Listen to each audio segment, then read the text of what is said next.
Əmək və Əhalinin Sosial Müdafiəsi Nazirliyinin tabeliyindəki Dövlət Tibbi Sosial Ekspertiza və Reabilitasiya Agentliyi Xaçmaz Reabilitasiya Mərkəzinə media tur təşkil edib. Media nümayəndələrinə məlumat verilib ki, müasir tibbi reabilitasiya avadanlıqları ilə təchiz olunmuş 14 çarpayılıq mərkəzdə əlilliyi olan şəxslərin, eləcə də 44 günlük Vətən müharibəsi ilə əlaqədar əlilliyi olan şəxslərin tibbi, sosial-psixoloji reabilitasiyası həyata keçirilir. Müəssisədə müalicəvi bədən tərbiyəsi, fizioterapiya, ultrasəslə müalicə, lazer müalicəsi, müalicəvi vannalar, parafinlə müalicə, müalicəvi masaj, hovuz, psixoterapiya, loqoped, əmək terapiyası və sair istiqamətlərdə xidmətlər göstərilir.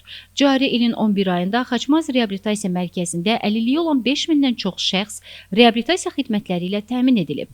Media nümayəndələri mərkəzdə yaradılan şəraitlə əlilliyi olan şəxslərə göstərilən reabilitasiya xidmətləri, burada tətbiq olunan fizioterapevtik müalicə prosedurları ilə tanış olublar. Qeyd etmək istəyirəm ki, Əmək və Əhalinin Sosial Müdafiəsi Nazirliyinin tabeliyində Dövlət Tibbi Sosial Ekspertiza və Reabilitasiya Agentliyinin ümumilikdə 17 reabilitasiya müəssisəsi mövcuddur. Bu 17 reabilitasiya mərkəzindən biri protez, ortopedik istehsalat və reabilitasiya mərkəzidir. Bir ambulator reabilitasiya məntəqəmiz var.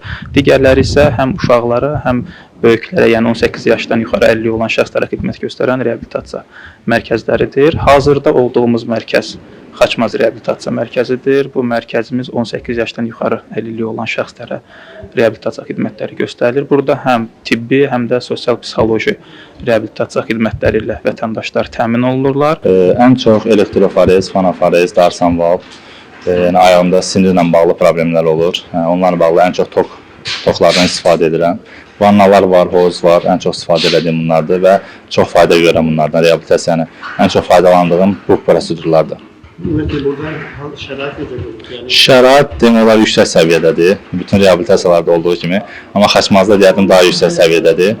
Burada idmandan, başqa növ müalicələrdən yüksək səviyyədə yararlanır. Tək mən yox, cəmi qazilərimiz, əlillərimiz yararlanır. Onu da qeyd edək ki, agentliyin tabeliyində ümumilikdə 17 reabilitasiya müəssisəsi fəaliyyət göstərir və həmin müəssisələrdə bu ilin yanvar-noyabr aylarında əlilliyi olan 130 min şəxsə reabilitasiya xidmətləri göstərilib. Xanlar Qaraca, Həcər Həsənova, Sona Buynina bugün informasiya proqramı üçün.